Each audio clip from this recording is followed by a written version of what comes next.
ប៉ុន្តែបើព្រះអង្គបានចេញរាជបញ្ជាហើយនោះប្រកាសជាមិនអាចដកថយទេបើនៅតែប្រឆាំងនឹងរាជបញ្ជាខ្លាចតែធ្វើឲ្យមានគ្រោះថ្នាក់ដល់ជីវិតទេ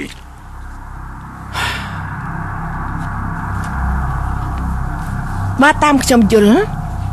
ច័ន្ទចៅនោះមិនទទួលតំណែងរបស់រាជការទេហើយក៏មិនទទួលយកការតែងតាំងជាឆ្មារាជដែលមានលក្ខណៈប្រមាថដល់គេអញ្ចឹងដែរព្រះមហាក្សត្រមានព្រះរាជប្រញ្ញាញាណណាស់ដល់ឋានៈមនុស្សព្រៃដូចច័ន្ទចៅអញ្ចឹងបើមិនអាចជាមន្ត្រីរបស់រាជការគឺប្រកាសជាគ្រោះថ្នាក់ដល់រាជការហើយ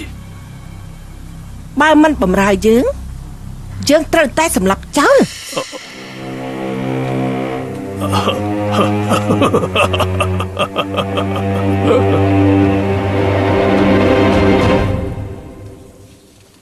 សូមក្រាបថ្វាយបង្គំព្រះអង្គសូមថ្វាយព្រះពរព្រះអង្គមានប្រជញ្ញ10000ឆ្នាំសរសេររាជសារតែងតាំងច័ន្ទចៅជាអង្គរៈកាន់កបិតថ្នាក់ទី4ធ្វើការនៅដំណាក់ខៃហ្វុងទទួលរាជបញ្ជាព្រះអង្គក្រែងច័ន្ទចៅមិនព្រមធ្វើជាមន្ត្រីទេមែនទេយើងមិនជឿទេត្រូវហើយរាជការឥឡូវនេះមន្ត្រីធំលុបលុនមន្ត្រីតូចក៏លុបលុនដល់ដំណាក់កាលកំចាត់ភាពពុករលួយហើយតែពឹងលើលោកម្ចាស់និងមន្ត្រីស្អាតស្អំមួយចំនួនតូចនឹងពិបាកទប់ផ្ទះដែលនឹងចិត្តរលំនេះណាដូច្នេះខ្ញុំត្រូវតែតាក់ទងអ្នកក្លាហានក្នុងពិភពគុណឲ្យបានច្រើនសហការគ្នាចាត់ការពួកមន្ត្រីលុបលុនទាំងអស់នោះលោកទុកចិត្តចុះខ្ញុំប្រកាសជាសហការជាមួយលោកអង្គរៈច័ន្ទយល់ព្រមចឹងល្អហើយខ្ញុំពិតជាសប្បាយចិត្តខ្លាំងណាស់និយាយទៅគឺលោកម្ចាស់ណែនាំបានល្អព្រះថាយើងមិនជល់នរកអ្នកណាជល់នរក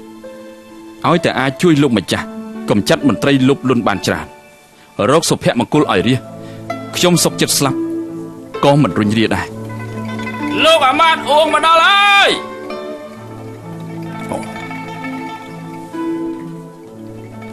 លោកអាម៉ាតអ៊ូលោកម្ចាស់ប៉ាវអង្គរៈច័ន្ទក៏នៅទីនេះដែរប្រសើរខ្លាំងណាស់ប៉ាវចិនច័ន្ទចៅទទួលរាជសារទូលបង្គំប៉ាវចិនទទួលរាជសាររាជសាររបស់ព្រះអង្គមានព្រះរាជបន្ទូលថាតែងតាំងច័ន្ទចៅជាអង្គរៈកំបិតថ្នាក់ទី4ធ្វើការនៅក្នុងដំណាក់ខៃហ្វុងជួយការពារសន្តិសុខរាជការចប់រាជសារ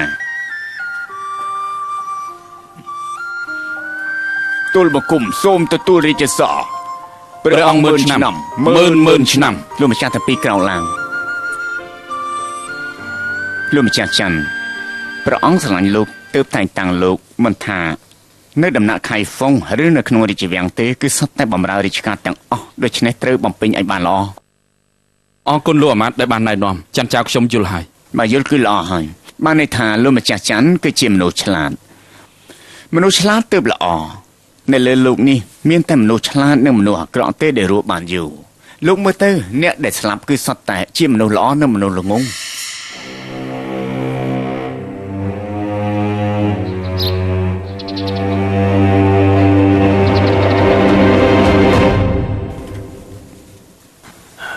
មានរឿងអីលោកពុកក្មេកព្រះអង្គបានតែងតាំងតំណែងឲ្យច័ន្ទចៅហើយគឺនៅក្នុងដំណាក់ខៃហ្វុងអត់ចូលរាជវាំងទេមើលទៅពុកប្រកាសជាមើលខុសហើយប៉ុន្តែលោកពុកខ្ញុំយល់ថាច័ន្ទចៅនៅដំណាក់ខៃហ្វុងចំពោះពួកយើងក៏មិនប្រកាសថាជារឿងអាក្រក់ដែរមិនថាអញ្ចឹងទេ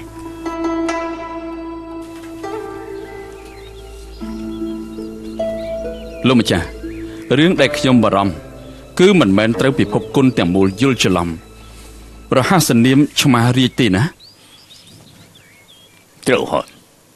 រហស្សនាមឆ្មារាជនេះស្ដាប់ទៅគឺធ្វើឲ្យគេទាស់ត្រចៀកប៉ុន្តែបើសិននេះជាព្រះអង្គប្រទានឲ្យហើយមិនអាចកែប្រែបានទេអង្គរៈច័ន្ទត្រូវតែទទួលយកលោកម្ចាស់មិនដឹងទេ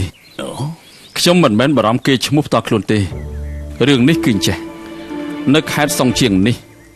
មានកោះមួយឈ្មោះសៀនខុង លើកោះនោះមានភូមិគ្រឹះគ្រួសារលូលោកម្ចាស់ភូមិគ្រឹះលូហ្វាងមានបងប្អូនថប4នាក់គេយកកណ្ដុរធ្វើជារហស្សនាមគេហៅថាកណ្ដុរទាំង5នៅជាងណាកណ្ដុរធំលូហ្វាង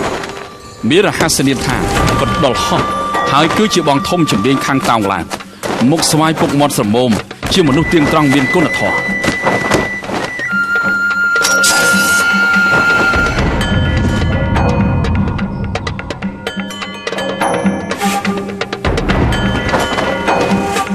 កណ្ដុរទី2ហាន់ចាងរហស្សនាមកណ្ដុរជ្រែកដីចេះធ្វើរំសេវធ្វើក្របបែកគ្រប់ប្រភេទគេឲ្យឈ្មោះថាក្របបែករន្ទះប្រើកំបិតនិយាយត្រដិត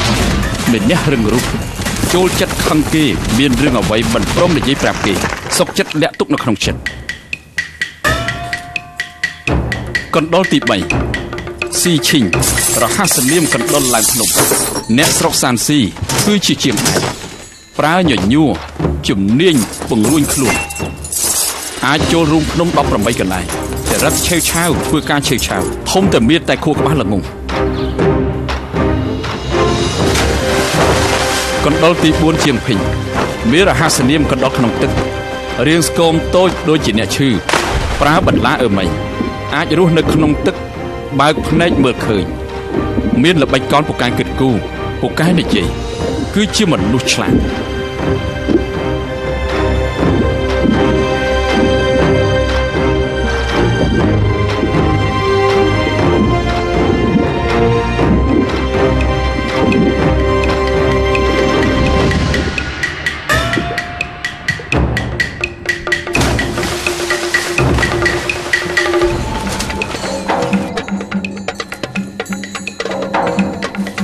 កណ្ដុរទី5ប៉ៃអ៊ីថាងរហស្សនាមកណ្ដុររោមស្អាតរូបរាងស្អាតសង្ហាប្រើដាវនិងដុំថ្ម